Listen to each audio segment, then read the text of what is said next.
It's good to see everybody tonight. Oh, they're fine. They're just chit-chatting, but we'll get started in just a second. If you don't have tonight's handout, just raise your hand and we'll get it to you. So the bells in the back need it. Got a couple people in the back. Anybody else need a handout? No? Yes, ma'am, in the back.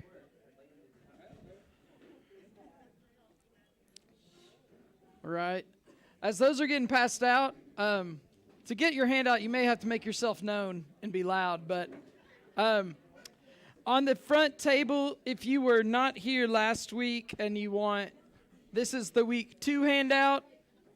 It's up here, as is the week 1 handout right here. So these are like a group of 6th graders, aren't they? That little... Ooh, I called you a 6th grader and you got quiet. I like how that works. Yeah, okay. Well, thank y'all for coming. This is our 3rd week as we walk through the anxious generation. Hopeful for you that our discussion the first 2 weeks has been fruitful, challenging, has kind of helped you reevaluate your relationship with your device and also how you can care for children who are in your life and to understand kind of the pressures that they're facing and how their life is different because they grew up at this particular moment in history.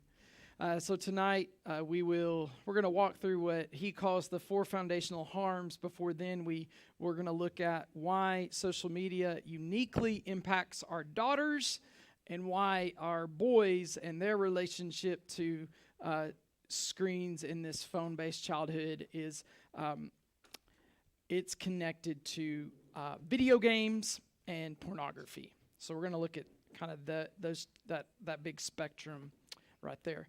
Before we begin, let's have a word of prayer, if you'll join me. Father, we come before you again tonight, grateful for another night to learn, grateful to be with our friends. And I pray, Lord God, that you would open our minds and open our hearts. Help us understand the culture that surrounds us, that we can be faithful in the midst of it. I'm reminded right now of how Nebuchadnezzar wanted to make Daniel a Babylonian. And he felt that pressure coming from all sides.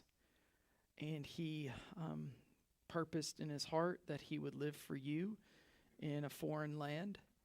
And we admit and we understand now how this culture that our kiddos are exposed to online, it wants to do the same thing to their heart, mind, and soul. It wants them to conform to these cultural gods of our own country. And so, God, we pray that they would have the strength to stand against those forces, and we pray that we would have the wisdom to guide them and point them towards righteousness. We pray these things in Christ's name. Amen. So, we're going to, as we talk about the 4 foundational harms, we're going to start out with a phrase you've always heard, and you've heard it before. What's the big deal, right? Like, you think about the phone, and we've talked about it in general, but what's the big deal? Like, what possibly could be the big deal about my 8-year-old having a smartphone, my 12-year-old, my 16-year-old, for them having it, and getting on social media, playing video games incessantly, or even maybe going through, probably not anyone this mind, but for some people, it's even exposure to pornography. What's the big deal? And we're going to talk about what's the big deal tonight, and it all begins with these 4 foundational harms that we are seeing, and it's an inarguable fact that we're seeing these 4 foundational harms in the lives of our preteens and teenagers and young adults. And the first one is, and we've mentioned this in weeks before, but we'll mention again, is social deprivation. Okay? Social deprivation. And it is proven through science, like through sociological research, through peer-reviewed studies, that teenagers who spend more time with their peers have better mental health. Teenagers then who are in the room with their peers, talking, laughing, hanging out, have better mental health than those teenagers who are withdrawn in their room, staring at their phone, even if they're texting with their friends on the phone, even if they're commenting on the post that their friend puts on their Instagram profile. Our ability to relate is so key to who we are as humans. Our ability to have these embodied relationships, we've talked about that week after week, and to deprive ourselves of that harms our mental health, it harms our soul, it harms our physical health, like it impacts our entire being. Now, it's also been shown that in conversations that even the presence of a phone. So when I go and have dinner or have lunch with a friend, I always have a giant iPhone case because I break things, and so I have to pull it out, and it's not comfortable to sit down at a restaurant with this thing in my pocket, and so I always take it out and I always sit it face down. Okay, and you're like, that's what you should do, right? Like you should set the phone face down, like so that you don't see text messages that scroll in, so that you don't see any notifications, so that you can be tuned in with your friends. The mere presence of a phone, though, has been proven through studies. The mere presence of the phone, the sight of the phone, diminishes the quality and intimacy of any interaction, even if it's just on the table. And even if our teenagers and preteens are talking to each other, my guess is the phone is within eyesight. They can see it. And I wonder if, there's this, I wonder if a few things kind of go through a kid's mind when they see the phone and it detracts from intimacy and the quality of the interaction. I wonder if in the back of their head they still believe that if you have the phone out, it's at least within arm's reach because why? You may have a better offer, right? You may have a better offer. Nothing's more crushing to a person than having a better offer, right? Like you've got something scheduled with a friend, right? And they call you and they're like, yeah, what I said, I want to go, I'm going to go do this instead. Like nothing like, it makes you feel less, doesn't it? You thought you could trust them. You thought they wanted to be with you. And then they say no, they pull away. And I would say this, from that moment forward, it's harder to trust that person, isn't it? Because it hurt. It can be the simplest thing of, we were going to go and have coffee together. Well, but they got a better offer. And so you feel not as important. And I wonder if our teenagers, when they see this phone, that's what they're thinking, like subconsciously even. They may get a better offer. I'm not all that important. Or I wonder if one reason they also, it cuts down on quality and intimacy, they know that if they pour out their heart to this person on the other side of the table, that the moment they're worried, that the moment they get up and walk away, the moment they go and use the bathroom, the moment they go and get a refill on their coffee, the moment they go, their friend picks up the phone and sends what they shared to them to somebody else. Subconsciously. Our teenagers know what kids their age do with phones. They know how teenagers use it to bully. They know how teenagers use it to spread gossip. They know how teenagers use it to spread lies, malicious lies, and to share just your deepest, darkest secrets that are absolutely true. And they may, in their heart of hearts, know, and this person may be someone that kid can actually trust in full confidence. But not everybody in their life can they trust with full confidence. And I think there's this idea, like, whenever there's a phone out, there's a possibility that someone else is going to get it real quick once you step away. So what should we do? I mean, what if, and this is what's crossed my mind, what if, and I can't talk about our teenagers, I can talk about myself, what if I just left my phone in my car when I had lunch with somebody? Right? What if I just said, whatever somebody needs, they can flag me down later. I'll get back to them. It can wait. Right? And for then our teenagers not to see that and realize, like, if someone's willing to do that, I really can trust them. If they're like willing to kind of cut off that line of connection for that moment, I can share my heart with them. 68% of parents also said that they are sometimes or often distracted by their phones when spending time with their kids. And our kids crave a relationship with their parents. They may not want to express it even when they're a teenager. They may not want to admit it, but y'all know it's true. Kids crave relationships. They want a relationship with mom and dad, with grandma and grandpa. They want to know that they matter to them. And the reason our kids are distracted when we talk to them is because we're distracted when they talk to us. We've made distraction socially acceptable when it comes to communication. We expect and believe as adults sometimes it's okay for us to be distracted when our kids are talking to us, but if they're distracted when I'm talking to them, they got hell to pay, right? Like, I mean, like, for real. And we hold each other to different standards. It's imperative, like, if we have to practice true, good, interpersonal communication skills so that our kids will model them and, like, follow our modeling that in the world. So 100% be tuned in, zoned in to what they're saying. The next thing you see, there's a chart to the right if you want to look at that. But the next thing, it's not just social deprivation, it's sleep deprivation. My family is a family that needs a lot of sleep, okay?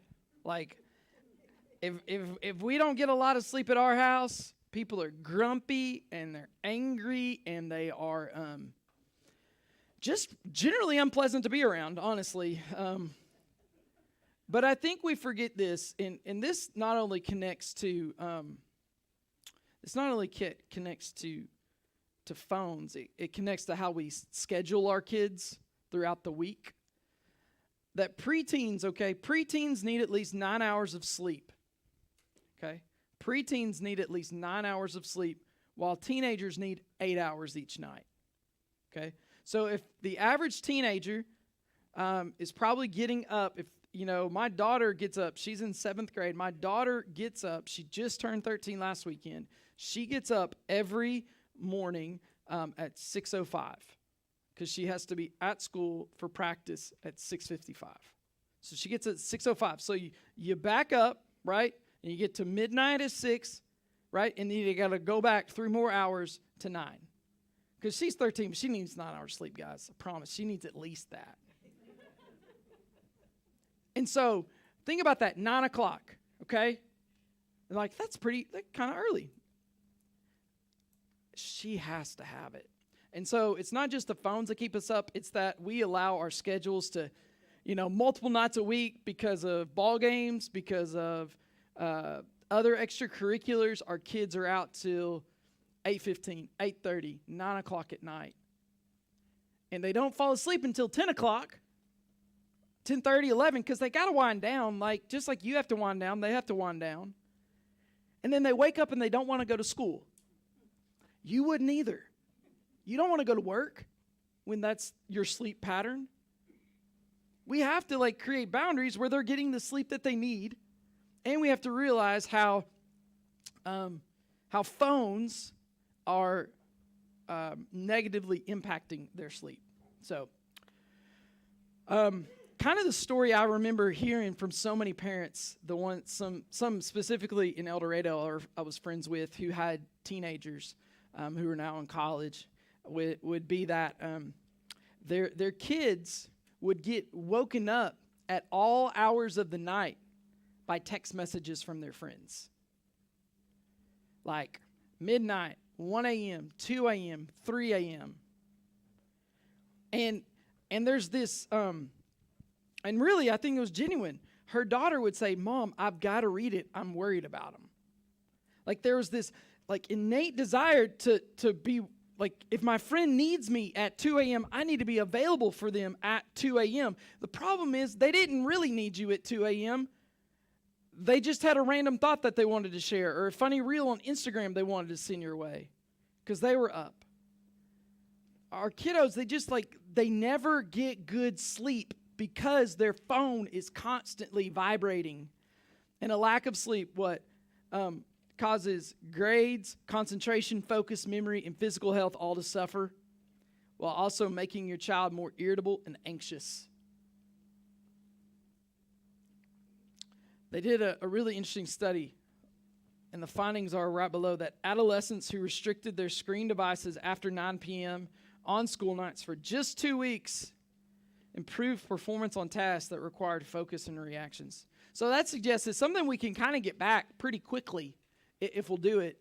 Have y'all ever heard of sleep hygiene? Have y'all ever heard of that? Sounds made up, I know. Sleep hygiene. So remind me of your name, Rhett. Right, Rhett works for Google Distance here in Hot Springs. So big tech is in the room. Don't tell anyone. I'm recording everything. Exactly. I'm the mole. Yeah, so the guy who works for Google, he's heard of sleep hygiene. Anybody else heard of sleep hygiene? Beverly, okay, in the back, I forgot name. Yeah, your name is? Libby. Libby knows. So sleep hygiene is kind of what it sounds like, that there are certain steps we should take to make our sleep better, more refreshing, more restorative. Cleaner. Yeah, a cleaner experience in your sheets. You don't just have to wash them. So here's some ideas. So this is kind of what sleep hygiene looks like. Some ideas are is that you're actually, sleep experts say you should have a firm bedtime, that you're always going to be in bed trying to go to sleep. So say 9 o'clock. At least 30 minutes, but better 60 minutes prior to that should be your last exposure looking at a screen. Because the blue light of the screen gives your body the signal that it's daytime and you're supposed to be awake. Did y'all know that? Now they like have dark mode and you can get all these screen, but also just even, I would think, like, intaking this information, like, you kind of need to let your brain kind of back down. They also suggest things like sleep hygiene is actually you should make your bedroom a phone-free zone. So that means you actually have to go buy an alarm clock. They still sell them. Okay? You have to buy an alarm clock. They also tell you another thing would be, you don't want to let your bed be for sleeping and that's it. Like, don't work in bed. Don't even read in bed necessarily. Like, you should just simply sleep when you go to bed. So what would this require of you at your house, with your family members, with your kids? I think the two biggest things is to have a place where everybody checks in their device. And listen, this is me preaching to myself, okay? Like, it's harder than it sounds. It really is. I enjoy listening to Bill Simmons to go to sleep at night. He's a sports podcast. He puts me right to sleep. 5 minutes. I snooze right off. Have a centralized place where everybody turns in their device at one time. And set it 60 minutes prior to when your family's going to go to bed. And actually believe that, okay, we're going to do this and we're going to see how everybody sleeps. Just some thoughts. Does anybody do that in your family? Like have a centralized place where everybody turns in their device? What? Someone said you don't do what? You don't take it to bed. Where do you leave it then? In the kitchen, where it needs to be. Yeah, charging in the kitchen. That sounds just like my mother-in-law. It's like she always gets in trouble. Yeah. I actually had some friends in El Dorado who they did that with their daughters, who are both now in college. They had a place where everybody checked in their phones at 9:30 at night, I think. And actually, their girls are pretty well adjusted and are doing really great in life. So just some of those thoughts. And go to the next page. Another foundational harm, number 3. Attention fragmentation. Attention fragmentation.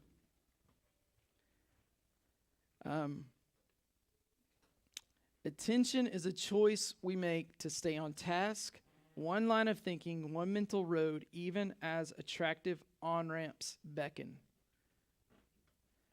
I joked earlier that, and I may have made this comment a couple weeks ago, but I've joked that our kids don't enjoy watching movies really anymore because they're too long. Honestly, I don't really either. Like, my attention is shot. It really is because of YouTube videos and scrolling. Like, my attention's shot. I struggle to sit down and read books. Like, I'm ashamed to say, like,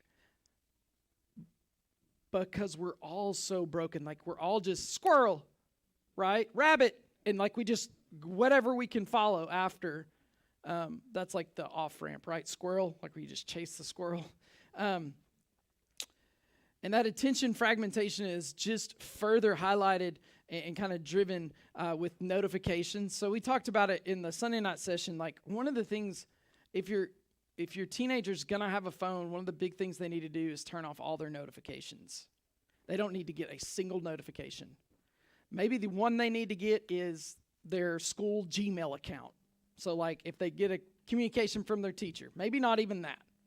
They need to turn off all notifications of Instagram, TikTok, Snapchat, text message, right? All those things, turn them off. You need to turn them off too. That was one thing I've done. I've turned off. The problem is you download new apps and then it automatically turns on notifications for that app, so you have to go back. But life is so much more peaceful when you don't have text message notifications coming to your phone. And when you, throughout the day, just set a time. I check text messages every hour on the hour. I check text messages every 2 hours or 3 hours. And just let the world exist. If they really need you, what will they do? Call you. I've gotten to the point where if Lauren calls me, I assume like something tragic has happened, right? Like, do y'all do the same thing when your loved one calls? You're like, oh, this is really bad. I have to answer. Whereas text message, it's usually just, however the day's going. And I love this insight he talks about. He says this: people can't really multitask. All we can do is shift attention back and forth between tasks while wasting a lot of it on each shift.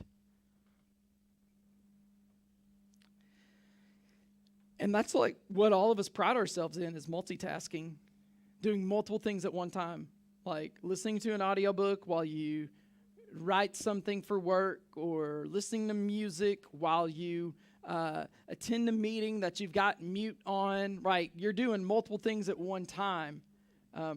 But all we do is we end up wasting time because we can only give our attention one way, right? And so, like, my struggle is, I notice this in myself. Like, I can only give my attention to one thing. So I try to listen to audiobooks when I am, like, unloading the dishwasher. And I seriously am thinking so much about unloading the dishwasher and where things need to go and all this stuff that, like, 10 minutes later, I'm like, what just happened in the story? I have no idea. Like, I've been listening to it, but I cannot pay attention to it. And that's how our kids are tenfold. They cannot multitask. They think that they can, and it is a constant distraction. And this is what our teachers are fighting on a daily basis when our kids and their peers carry the phone into their classroom every single day. Right? Addiction. That's the number 4 one. Addiction. So addiction, I like this line. I didn't put it there. Yes, Rhett. On the point of attention, life is never satisfying. Yeah. Pay attention to it. Yeah. You never get the reward, the real reward of like accomplishing a task or being with someone. Enjoying the moment. Yeah. If you're constantly trying to multitask, you're constantly like missing pieces that are essential for feeling satisfied with what you've done. You're missing the spectacular moments of everyday life, right? Would you say that? Like you just don't see it. Yeah, like I'm just saying, but like, or just like, even the boring parts of life can be beautiful, right? And enriching, and we need them. But if we multitask, we miss them, and we think, we're seeking entertainment ultimately, probably. Addiction. On addiction, I was going to write, addiction makes a dopehead of all of us, because it's true, right? Addiction causes the brain to what? Crave dopamine, this feel-good chemical that's released when we experience a rewarding experience, and that always leads to a constant desire for more. So addiction is never satisfied. We know this. Addiction's never satisfied. It's always looking for the next reward, the next hit, so that it can start the cycle once again. And it's never satisfied with the level of encounter or experience that it had on day 1. It wants more on day 2, and more at 3, and more at 4. It just grows and grows and grows exponentially out of control. And so kind of the addiction cycle is this. So the trigger is the notification you get from Instagram. Okay, that's for our kids. That's the trigger, right? The action, tapping on it and going to their profile. The variable reward is sometimes the notification comes and someone's commented on your post or reacted to your post, and other times they haven't at all, right? And then investment, you give it time, and then it continues, right? It really probably takes once or twice, and then you just get caught in this endless loop, and you check it more often and more often and more often. And every time the reward comes, you feel better about yourself. Every time the reward is absent, you feel worse about yourself. Anna Lembke says this pretty powerful image that The important thing is you actually create dopamine from both. Okay. From both. For the reward and the lack of reward. Okay, yeah. Creates dopamine. Well, for somebody who has a gambling addiction, it creates dopamine for both. For everybody gets dopamine if they win money. Right. But gambling addicts get dopamine also when they lose money. When they lose. Yeah. Keeps them coming back. Right.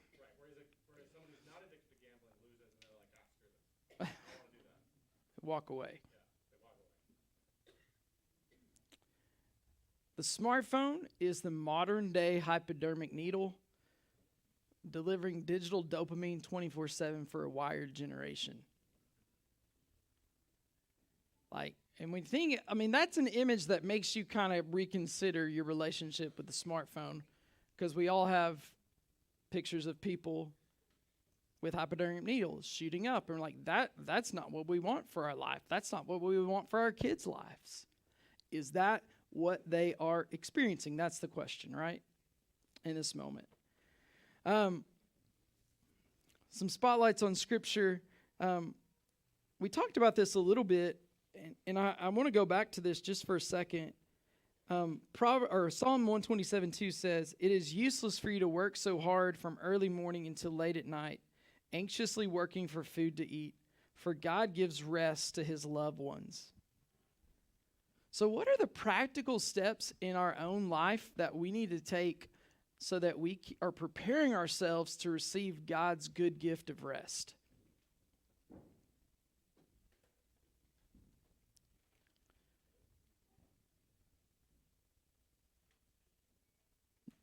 How about this? I think because not only is the modern day workforce have attention fragmentation due to notifications, but our kiddos have it as well. Because our attention is so fragmented, we don't get the work done we need to get done during the actual work day. Because our mind is constantly shifting attention, and that means we're constantly losing our train of thought, and we're unable to complete what we started.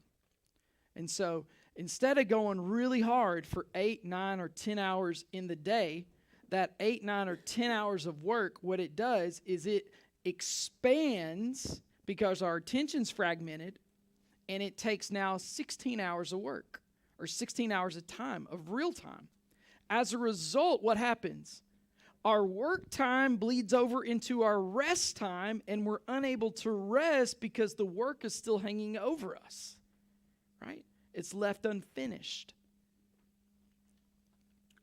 I mean, one of the most, freeing things, right, is to have a great day of work, right? Would y'all agree? Like, that can be a rewarding thing, to have a great day of work where you accomplish what you set out to accomplish. And you feel like maybe you did good in the world. You feel like people are benefiting from your work. And then you rest well at night because you finished your work. Right? But we've all had restless nights when what? Our attention was so fragmented during the day, we didn't get it done. So what did we do? We went to bed thinking about work, and we woke up in the middle of the night thinking about work. Our kids do the exact same thing with school because they don't get it done, because they don't know how to, they struggle to study because they're constantly getting distracted. I always was like, in college, people are like, let's study for tests in groups. And I'm like, that's the biggest waste of time I've ever heard of. Y'all will not, because what happens? You study good for 10 minutes, and then it's just free-for-all for 45, and then someone's responsible, and they're like, hey, y'all, let's bring it back. We got the test tomorrow, and you study more for 10 minutes, and then 45-minute free-for-all, and the cycle goes on and on and on and on. And really, that our kids with these phones, with Instagram and with text messages, they are having like a group study session that's not about the study session because their friends are constantly in the room with them and they can't get it done. Because your friends won't shut up. Sorry. Y'all know, like, you have friends like that occasionally.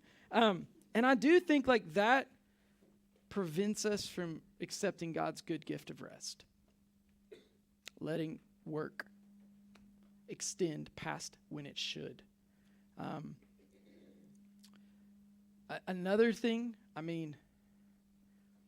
that prevents us from getting God's good gift of rest is the fact that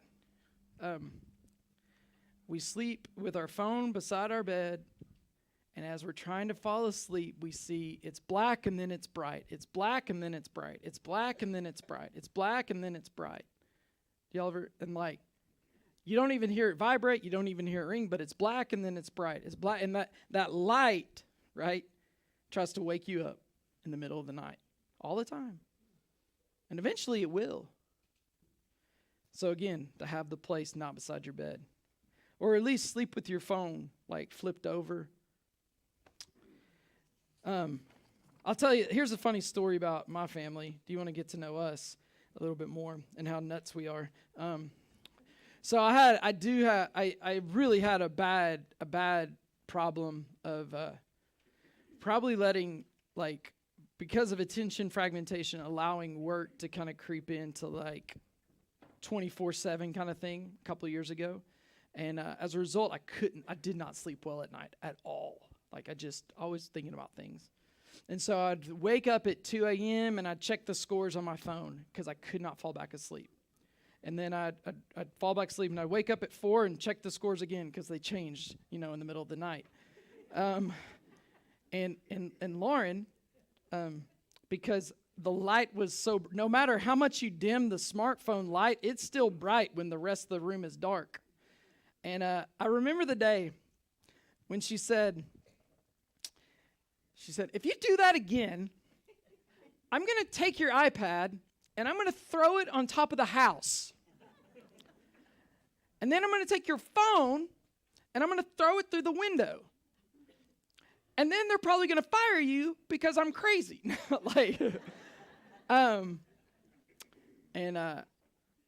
She was right.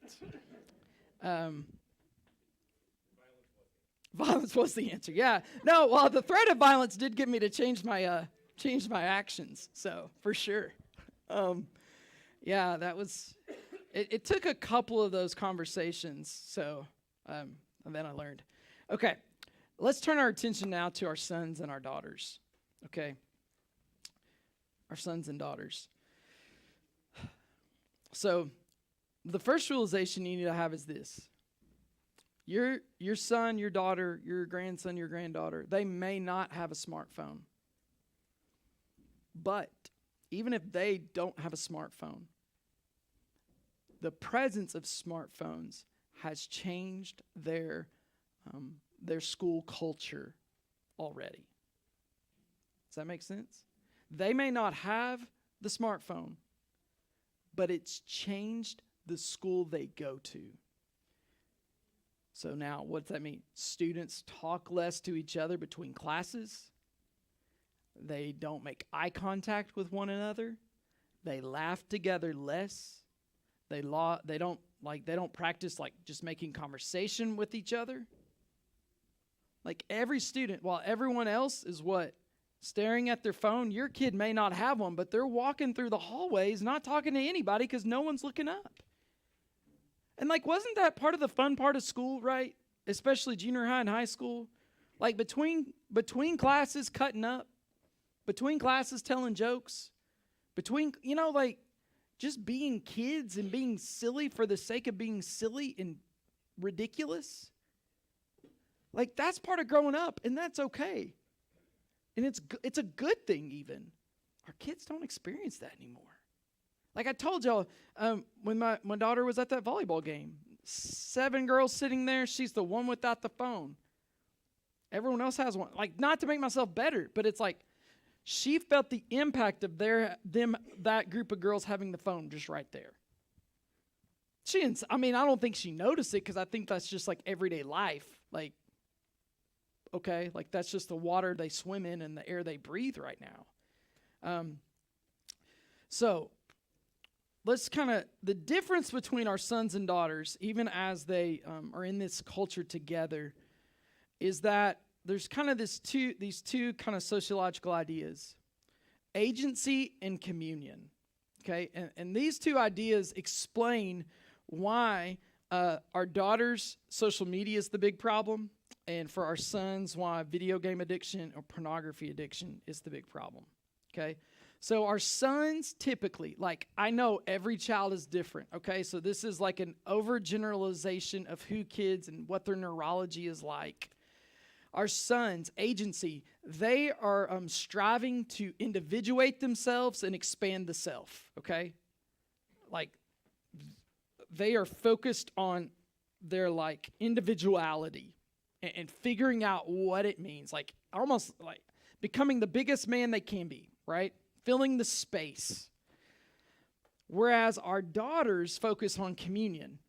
And our daughters' primary social response, while our sons' social response is to individuate, our daughters, they're striving to integrate.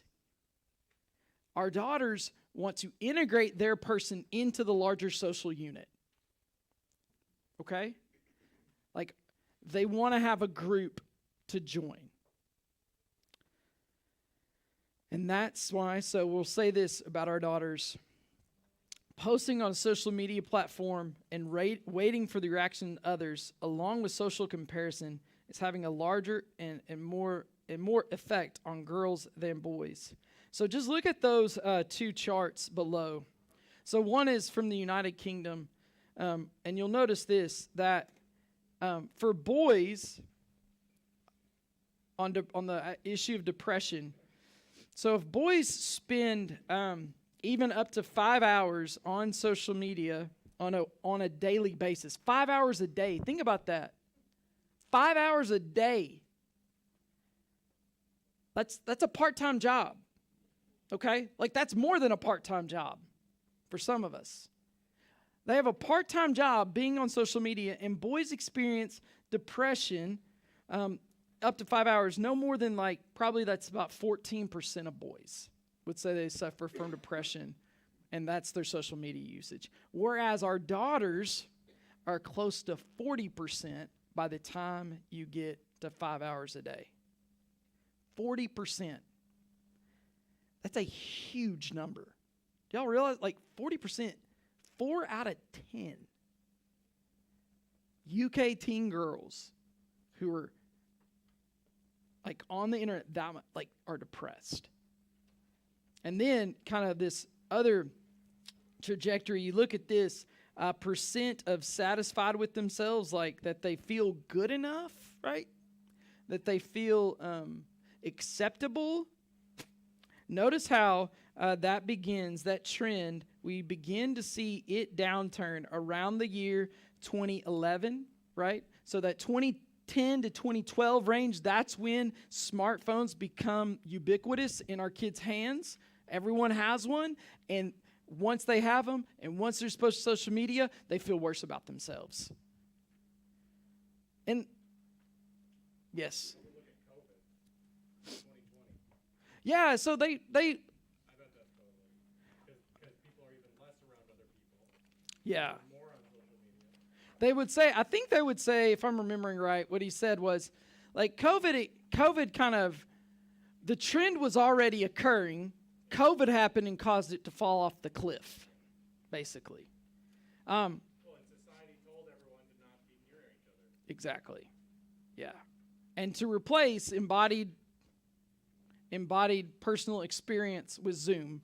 And some people were like, I really like this. Like, because it allowed us, it began an addiction and it fed it the ability to keep the addiction. Now, the 4 reasons he lists that I think are really interesting are this. So 4 reasons our girls are particularly vulnerable on social media. Reason number 1, our girls are more affected by visual, social comparison, and perfectionism.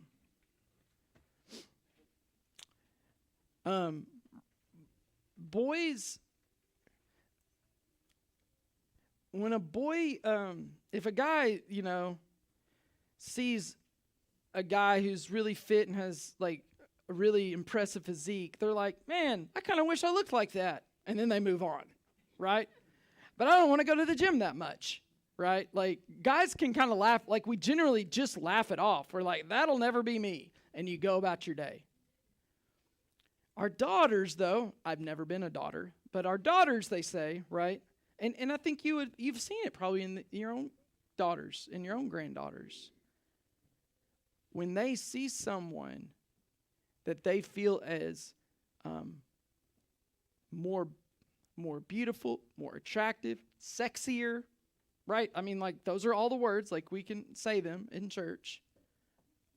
When our daughters feel like someone is that more so than they are, and they feel like they can't reach that standard, they clap. Like, it becomes this weight that they carry. And so they try to figure out every which way to make themselves stack up.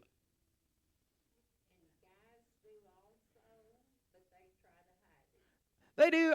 It doesn't bother guys quite as much. Like, I really think, okay. It didn't bother me and my friends. We just kind of, we were self-conscious about ourselves, but it's to a different level, right? I mean, look at it. You still got Exactly, right, Rhett? There we go. Exactly. Don't doubt yourself, no. Um, Aggression with girls is more relational. Think about that. Um, so what social media has done, so for boys, aggression is physical. You know what I'm saying? Like, it's, okay, let's go punch each other in the face. Let's wrestle. Let's push each other. Okay? And like that hurts, right? Like, and there's obviously some relational dynamic to a physical altercation. But again, a lot of times, not every time, but a lot of times, once boys kind of have a good go at it, they can kind of go on. They just like, they may not like each other, but they move on because they got it out of their system. Our girls, though, like Mean Girls, that movie was ahead of its time, right? Like, because now Mean Girls, is now like we have a digital online playground and school hallway for bullying. All right? And it's relationally, so it's the way like you freeze someone out of a group, right? Right? So intentionally you get all your friends together, but don't invite girl over here for any number of reasons. And then you intentionally what? Take a picture of your friends at this place having a great time, and you post it, and then maybe you even tag her in it, and oops, I tagged you. I didn't mean to, because you want her to know that she wasn't invited. Like that happens all the time. And that's crushing, I think, right? To feel left out. It's where they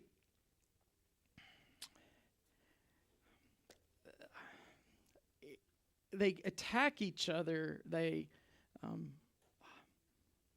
it all happens out there. Right? It doesn't happen where you can see it, right?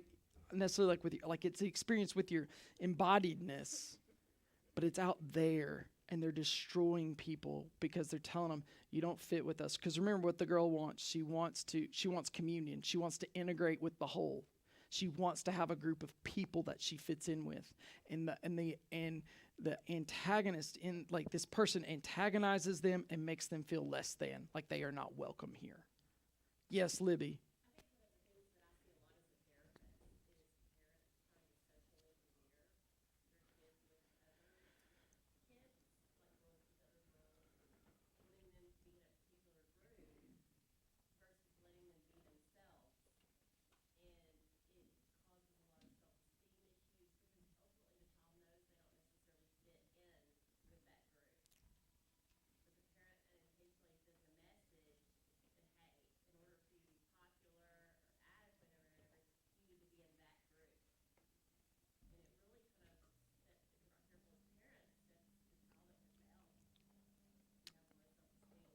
Yeah.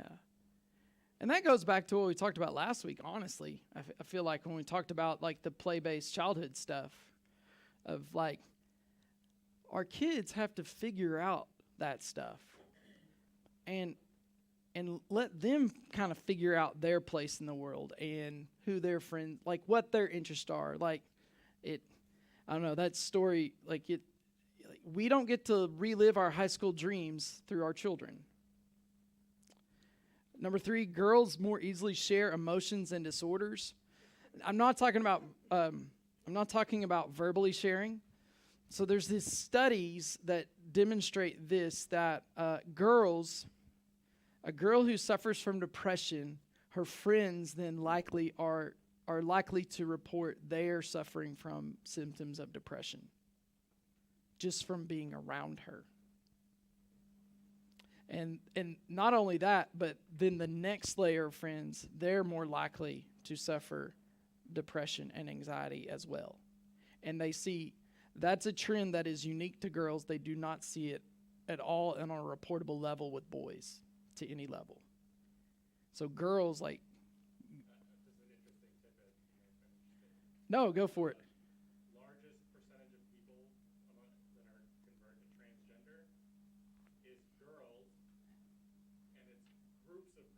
Exactly. Yeah. Does that make any sense? Because it's so that's like comes back to that a concept called social contagion.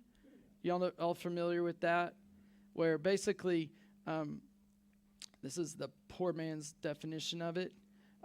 Basically, you know how when one person in your household gets the stomach virus, everybody gets the stomach virus because it's what? Contagious, right? It just spreads.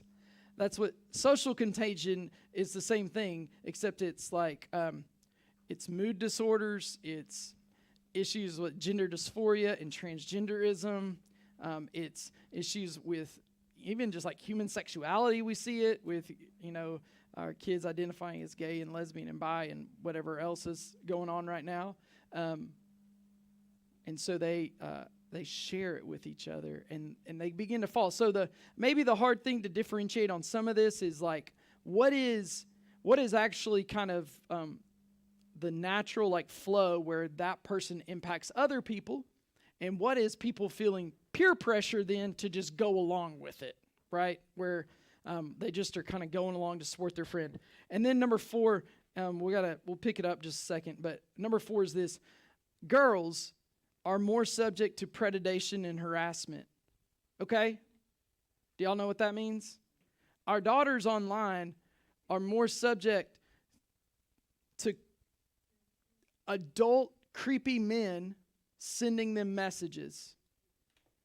They may be in America and be a total creep.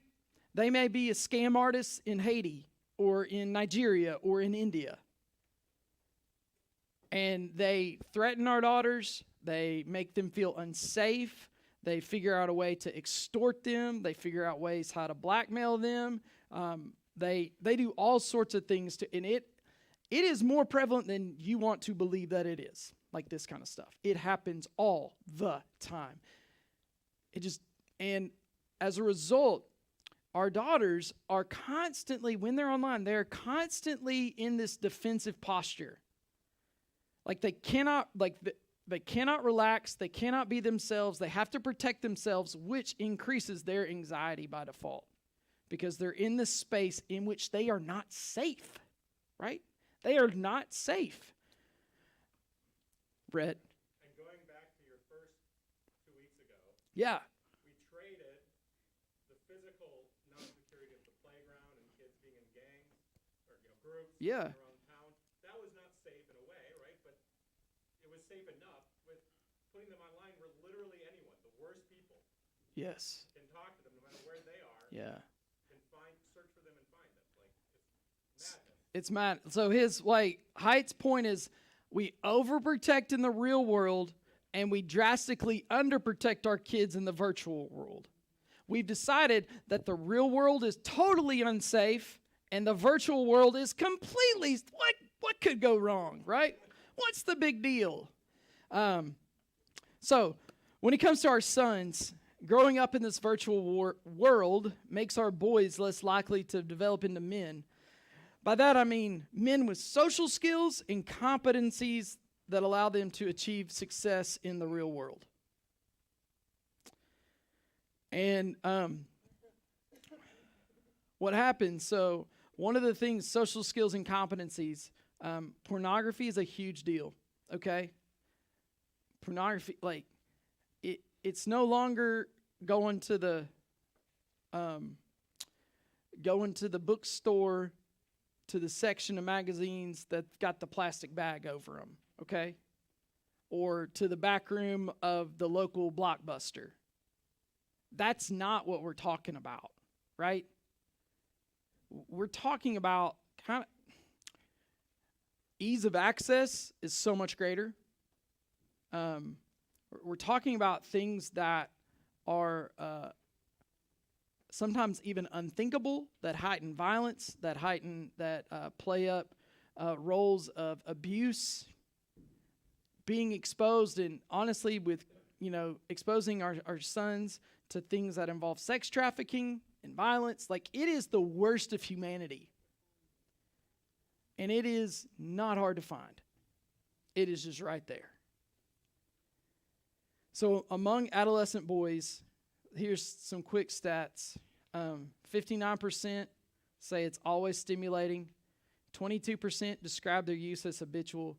10% report it reduced sexual interest toward life partners. 10% say it is a kind of addiction. And they always express lower levels of life satisfaction. And another thing that they see now with adult males who've grown up in this culture and were addicted to pornography is that they actually cannot have a healthy sex life with their own, if they get married, with a spouse, because their brain has been so warped by what they've seen online. And boys who are heavy users of pornography become men who are less able to find sex, love, intimacy, and marriage in the real world. And honestly, it's not just that they're less likely to find it, they don't want to find it. Did you hear what I said? It's not that they don't, like, they're not looking for it. They don't want, because they can get the dopamine hit, they can get the pleasure and just stay in their own room and never have to talk to a girl. Never have to have a conversation. Never have to go on a date. Never have to make any sort of real life commitment that adults are expected to make. Does that make sense? Like, and they don't want it, and they're not forced to. I mean, he talks this all about this, I can't say the Japanese word, but this occurred, there's a group of men in Japan, like, who identify with a certain descriptor. I cannot say it. I'm not Japanese. But they still live with mom and dad, and they never leave their bedroom. All they do is play video games and watch porn all day, and some of them even have a litter box in their room because they never leave their room. Like, and they think, like, and they say that this is life. Like, yes, like, this is how they want to live their life. And you're like, you're missing out on life. And it may not be as extreme for the young sons in your life, but they may still want to get out in the real world. They may still want to have some experiences. They may still want to have fun. But if they are addicted to porn, they will struggle to have real relationships with people. Yes. I worked on an assignment when I went to Gospel Light. Yeah. But Don't be nervous. They're good people.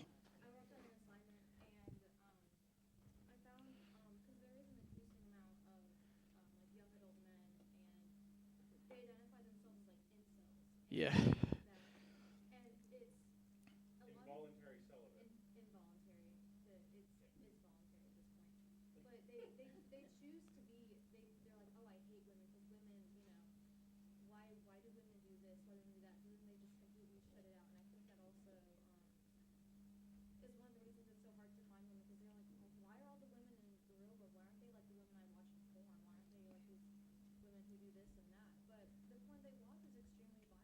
There was a man, he acted out. He was an incel, and I think he killed. I think it was like 80. But there have been many cases where men they just kill women, and they usually are like self-proclaimed like incels, and a lot of the violent crimes that men take out on women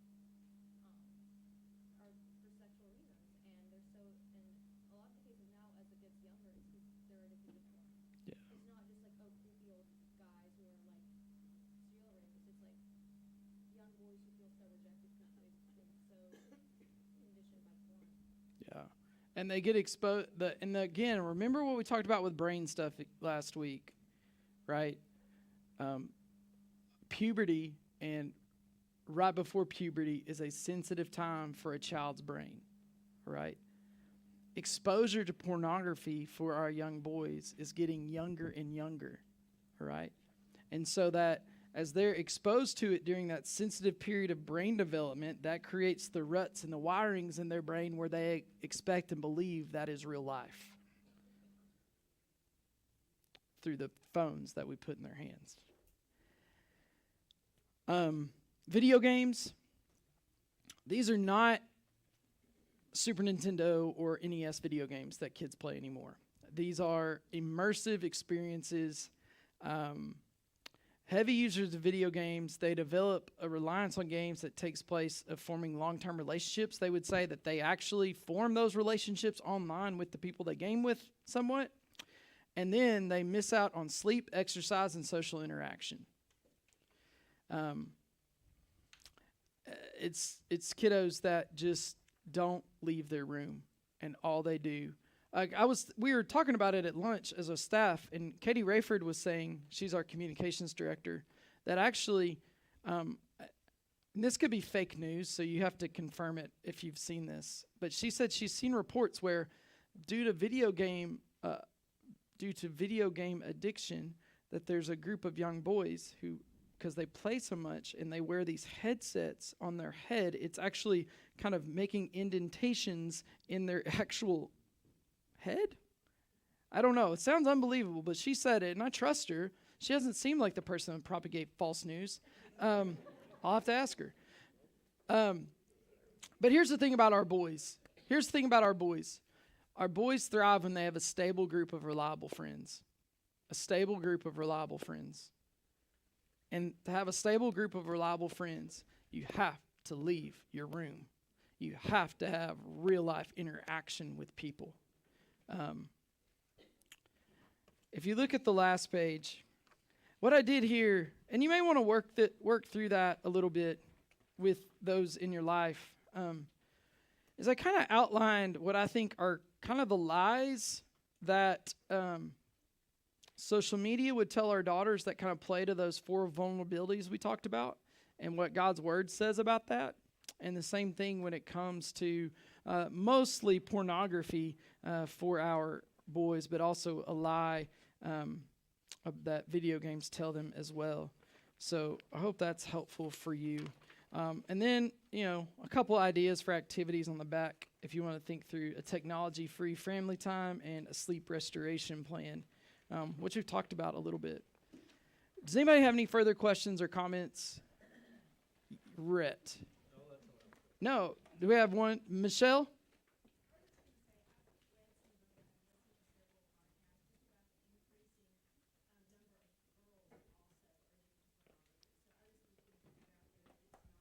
Yeah.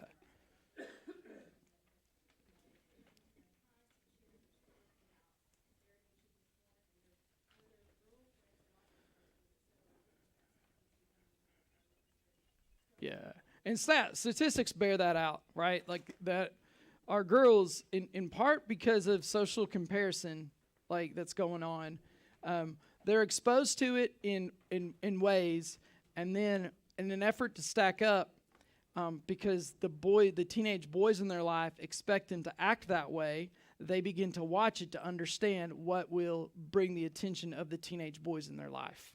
And obviously there's other, like sexual, all that's there, but I think a lot of it for them plays into that social comparison, not stacking up, and wanting to do things that draw the attention of those young men. Yes, Rhett. I wanted to point out the other aspect of video games and pornography is risk and being hurt or being rejected or, spending time on something and failing. Going back to the hallway, some people, the hallway was the greatest thing because they got to talk. For me, I always felt more lonely Okay. than any other time in the hallway. But that loneliness pushes you to know how to be better, to try and learn how to be able to talk to people. Eventually. Well, it was that, yeah, it was to go back to last week. The hallway then for you was the wind that pushed against you, and it was the stress wind that you needed.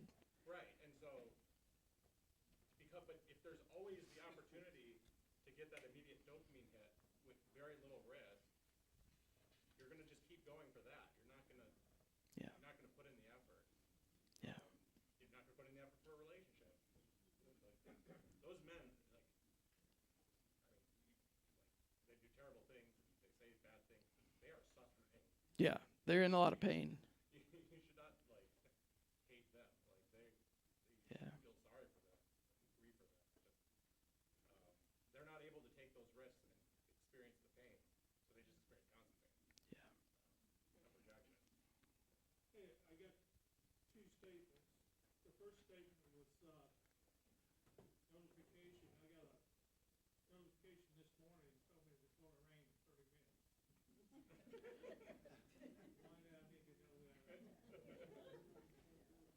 Did it rain this morning? Okay. Okay. All right, go. Yeah, next statement was What should First Baptist do to help the young people? well, I honestly, that's what we're doing here, right? I think the first thing we can do is, awareness is key to actually be aware of what's going on in the world. I think that's a real deal, and we have to be willing to talk about it, okay, and act like it's something that's going on. And then the impetus when you make those two steps is then on mom and dad to take the steps of actively parenting their kids, okay? But we're going to keep talking about it. Probably next spring we'll do a similar kind of 4 or 5 week series called The Talk, and we'll talk about sex, gender, transgenderism, same-sex attraction, all those things, and how do we talk to our kids about it, right? And the first time when I did this in El Dorado, I was really interested to see how people who are my peers, kind of my age, a little younger, reacted to some of these conversations we were having. It's really fascinating. So we'll have that. I think like part of what we can do at First Baptist, and I think this is the biggest thing, is we have to actually talk about things and address it.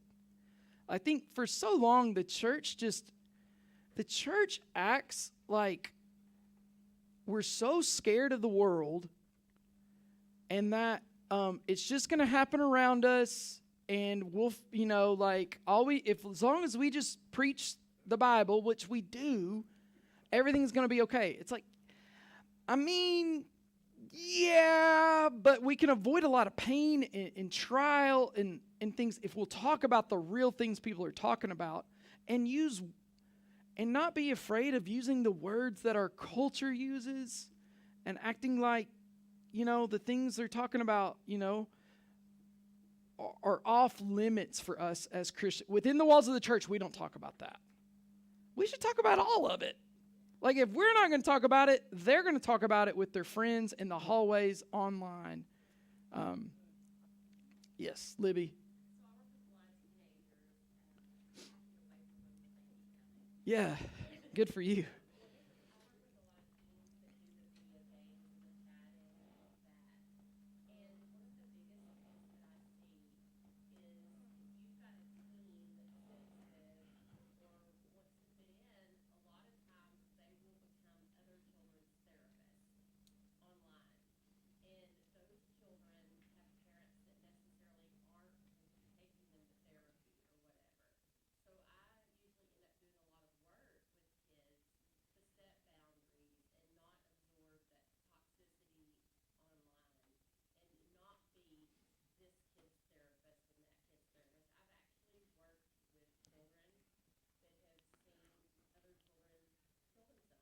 Mm.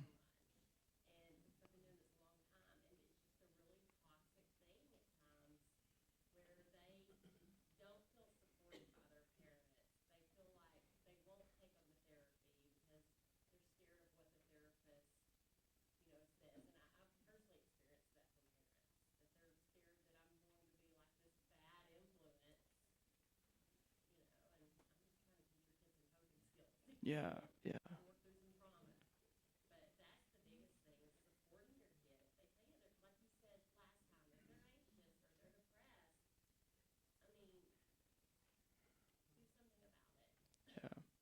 Yeah. Online too, and then we'll kind of wrap it up. But the thing that our boys are able to do online as well in kind of the video game ether is they get to become someone they're not in the real world. They get to be the hero of the story. They get to be the big, strong person who they don't feel like they are in the real world. They get to have respect, which maybe they don't feel like they get from their peers at school. So they find something they're missing. But the issue is this: they're not working through the baggage, the pain of what's going on in real life. They're bottling it up, they're pushing it down, they're acting like it's not there because they're inventing a new identity that they're trying to live into. And once that all goes away, the pain's still there. And it's only amplified because it grows over time. Like if it's unaddressed, it grows and it festers. All right, so next week we're going to talk about, have a kind of a broad discussion on kind of what now. Like we've talked about it, we've laid out the problem. So what are some of the solutions? What do we think are the best solutions for our family? Like kind of a back and forth of what are the things we think you should implement broadly? How do we support each other? We'll talk about all that next week. So thank y'all again for your attentiveness and presence. And I pray that you have a great night's sleep. Turn your phone over. Don't listen to it. Okay? Y'all have a great night.